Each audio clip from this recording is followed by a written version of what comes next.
My life changed when I gave stuff up. When I was 25 and I gave drugs up, I'm like, okay, I'm done. It's about you.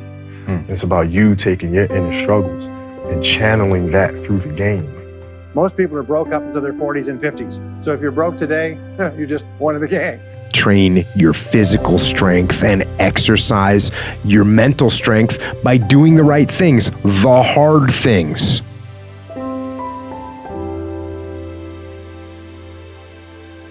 People got to keep working on themselves. You got to give something up. Like, I'm always giving stuff up. My life changed when I gave stuff up. When I was 25 and I gave drugs up, I'm like, okay, I'm done. And then you give up your friends. Because when you start changing, they're gonna go. They're gonna go, or you're gonna come back. And if you're not, I truly believe that if you're not changing your friends, you're not changing. The best things that have happened to me did not require any more thought. The best decisions I've made in my life were instant. So like my wife and I, like when I've decided to buy something, I go buy it. I don't check with her because that adds thought. It adds time. And this is another bad piece of advice I was given. Like, take time, think about it. Don't move too fast. Take baby steps. You don't know, nobody on this planet ever took baby steps. They went fast.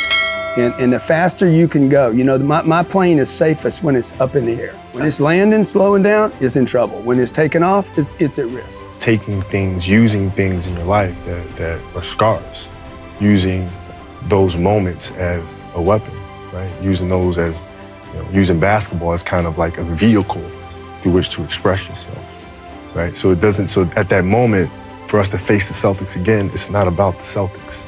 It's not about your opponent. It's about you. It's about you taking your inner struggles and channeling that through the game, right? As a way to unleash, right? So now it became a matter of how do I express that to them? How do I get them to that point where they figure this out for themselves? Because I can't say, hey, listen, I need you to play harder. Well, I had to share my story. I had to open up to them and let them know I've dealt with things. This is the things that I use. This is how I go about focus. This is how I deal with adversity. This is how I deal with, you know, arguing with my wife the day of a game and showing up to the game and still having that focus to be able to play. Like, I used those things to open up with them. And then in turn, they were able to take those stories and make them their own.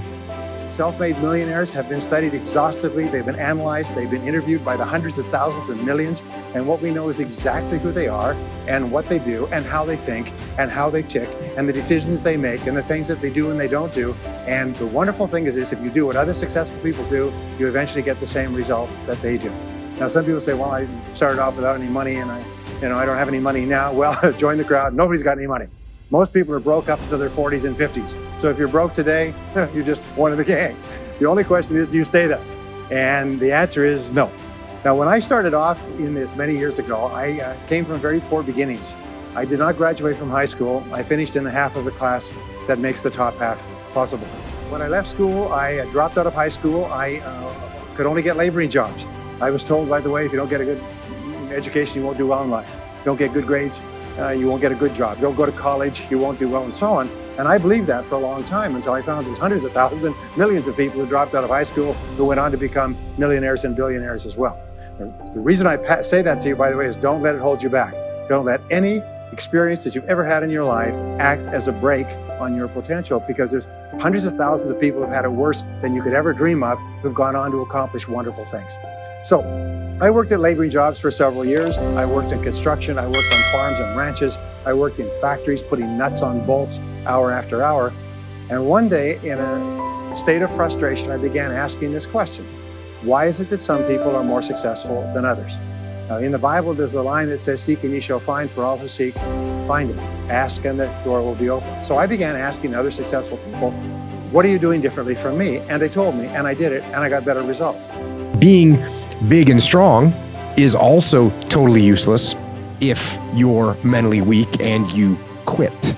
Now, being mentally strong should actually lead you to being physically strong, because if you are mentally strong, then you can work and train to become physically strong. But if you're mentally weak, then you will not hold the line on the good foods and the good workouts, and you won't get physically strong or healthy. So Can you be weak and strong at the same time? Yes, but I say be strong. Train your physical strength and exercise your mental strength by doing the right things, the hard things, the things you know you're supposed to do. Do them and be as strong as you can mentally, physically, and emotionally for yourself, for your team, for your family. Hold the line and be strong.